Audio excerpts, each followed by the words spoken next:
alaikum mutanen duniya gaba ɗaya, mutanen al'ummar manzon Allah sallallahu alaihi wasallama. Sunana Hajiya Firdausu matar da ta Muhammad Sudan.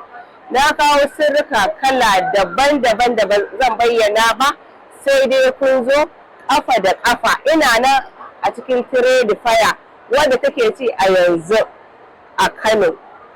Na kawo wani antu ba a sha sai bayan shekara ɗaya. Yana inganta soyayya da mai gidanki. Na kawo tabaje mai yasin. Na kawo ni'imatin zau na sa mace da mai gaba. Na kawo gumban nonon raƙumi. Na kawo zuma. Na kawo sabulun muski. Na kawo turaren wuta mai haɗi 61. Yana sa ɗaki ƙamshi. Mai gidanki insha Allah zai ƙara ƙaunarki gaba ɗaya. Na kawo na farin jini da na kwarjini da na ɗaukaka. Na kawo sirrin nan dai da ba zan bayyana shi ba sai kun zo. Da humra ta mara ta ɗaukar hankalin mai gida. Ku same ni a Trade Fair wadda take ci a yanzu. In kin shigo hall, hannunki da dama in kin shigo hall.